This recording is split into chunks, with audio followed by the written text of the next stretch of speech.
Penembakan misterius, atau sering disingkat Petrus adalah suatu operasi rahasia pada masa pemerintahan Soeharto pada tahun 1980-an.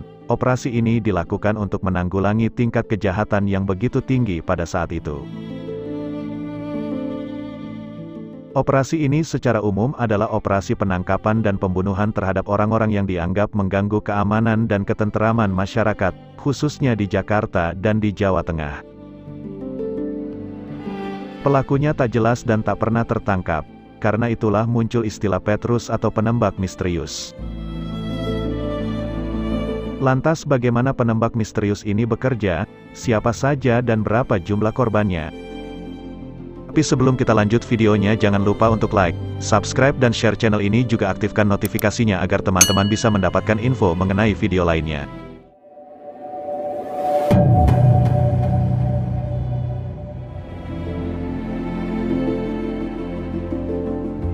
Petrus berawal dari operasi penanggulangan kejahatan di Jakarta. Pada tahun 1982, Soeharto memberikan penghargaan kepada Kapolda Metro Jaya, yakni Maijen Pol Anton Sujarwo, atas keberhasilannya membongkar perampokan yang meresahkan masyarakat. Pada bulan Maret di tahun yang sama, di rapat pimpinan ABRI, Soeharto meminta polisi dan ABRI mengambil langkah pemberantasan yang efektif untuk menekan angka kriminalitas. Hal yang sama diulangi Soeharto dalam pidatonya tanggal 16 Agustus tahun 1982. Permintaannya ini disambut oleh Pangop Kamtib Laksamana Sudomo dalam rapat koordinasi dengan Pangdam Jaya, Kapolri, Kapolda Metro Jaya dan Wakil Gubernur DKI Jakarta di Markas Kodam Metro Jaya pada tanggal 19 Januari tahun 1983. Dalam rapat tersebut diputuskan untuk melakukan operasi celurit di Jakarta. Langkah ini kemudian diikuti oleh kepolisian dan ABRI di masing-masing kota dan provinsi lainnya.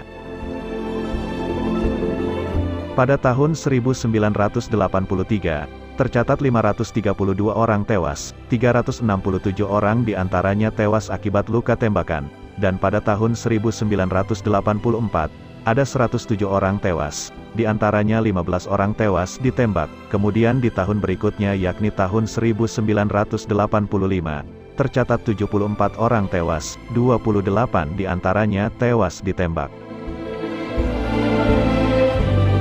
Para korban Petrus sendiri saat ditemukan masyarakat, berada dalam kondisi tangan dan lehernya terikat. Kebanyakan korban juga dimasukkan ke dalam karung yang ditinggal di pinggir jalan, di depan rumah, dibuang ke sungai, laut, hutan dan kebun.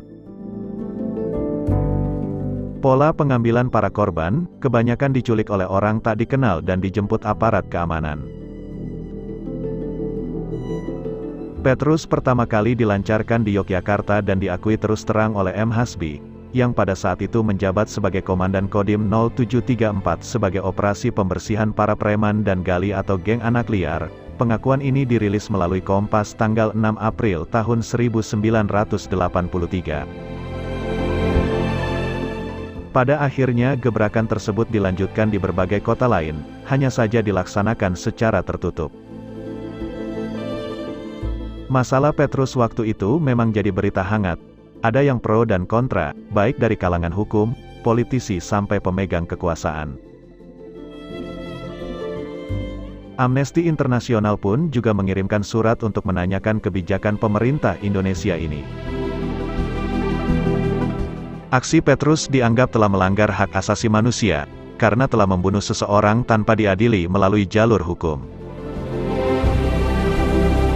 Pada akhirnya, Petrus diakhiri pada tahun 1985, karena pemerintah zaman itu, banyak mendapat perdebatan pendapat dan tekanan dari dunia internasional.